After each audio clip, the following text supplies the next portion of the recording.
দশম Indo Nepal president cup karate championship 2024 দেৰগাঁৱৰ star sports karate একাডেমীৰ সাফল্য 4টা সোণৰ 3টা ৰূপৰ আৰু 7টা ব্ৰঞ্জৰ পদক লাভ ৰাজহুৱা অভিনন্দন অনুষ্ঠানো সম্পন্ন দেৰগাঁৱৰ সমৰকলা শিক্ষাৰ অন্যতম কেন্দ্ৰস্থল ষ্টাৰ স্পৰ্টছ কাৰাটে একাডেমীয়ে আন্তঃৰাষ্ট্ৰীয় পৰ্যায়ত সাফল্য লাভ কৰি ৰাজ্যখনৰ লগতে দেৰগাঁৱলৈ গৌৰৱ কঢ়িয়াই আনিবলৈ সক্ষম হৈছে নেপালৰ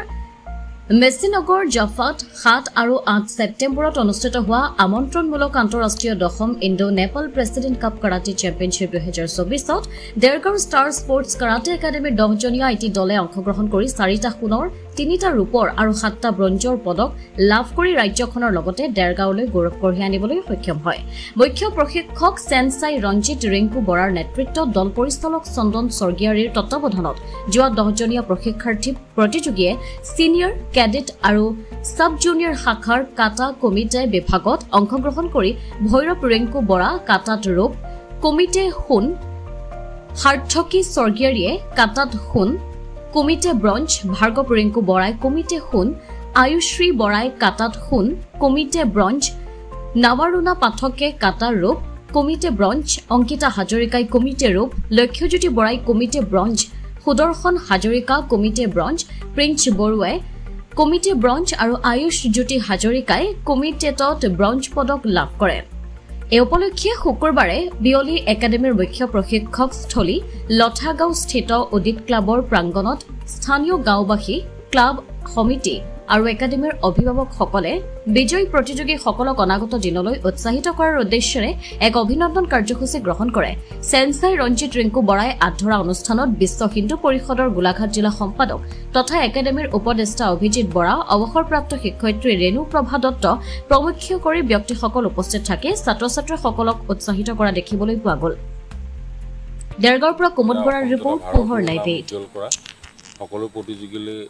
মোৰ ফালৰ পৰা আন্তৰিক শুভকামনা জ্ঞাপন কৰিলোঁ আৰু অনাগত দিনবিলাকতো যেন তেওঁলোকে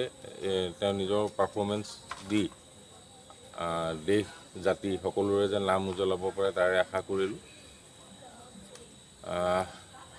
প্ৰথমতে মই ধন্যবাদ দিব লাগিব আমাৰ ৰাণা যথেষ্ট কষ্ট কৰিছে সৰুৰ পৰাই দেখোঁ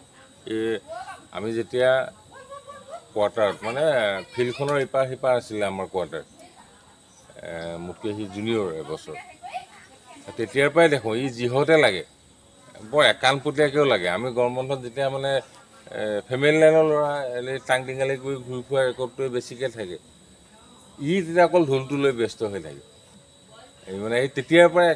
এটা বস্তুতে খুব আগ্ৰহণোৱা আৰু মই সেইটো কাৰণে মই ৰাণাকো ধন্যবাদ জ্ঞাপন কৰিছোঁ যে এনেকৈ মানুহখিনিক সংগঠিত কৰি পেলাই কেৰাটে অকল আত্মসংযম মানে অকল আত্মসুৰক্ষাৰ কাৰণে থকা বস্তুৱে নহয় আত্মসংযমটো আনি দিয়ে আৰু আমিও চাগে এই এটা সময়ত মই টাইকোৱাণ্ডোৰ লগত জড়িত কেৰাটেৰ লগত নহয় কিন্তু মাৰ্চিয়েল আৰ্টছে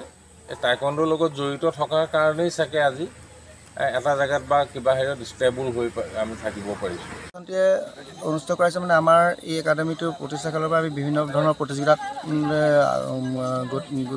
অংশগ্ৰহণ কৰি আহিছোঁ আৰু এই বছৰ আমি প্ৰথমেই এই আমাৰ দেশৰ বাহিৰত অৰ্থাৎ আমাৰ কাষৰীয়া দেশ নেপালত অনুষ্ঠিত হোৱা ইণ্ডো নেপাল দশম কাৰাটে চেম্পিয়নশ্বিপত আমাৰ একাডেমীৰ পৰা 10জন প্ৰতিযোগীয়ে অংশগ্ৰহণ কৰিছিলে এই প্ৰতিযোগীসকলৰ ভিতৰত আমাৰ কেইবাটাও শাখাৰ আৰু ইভেণ্টত মানে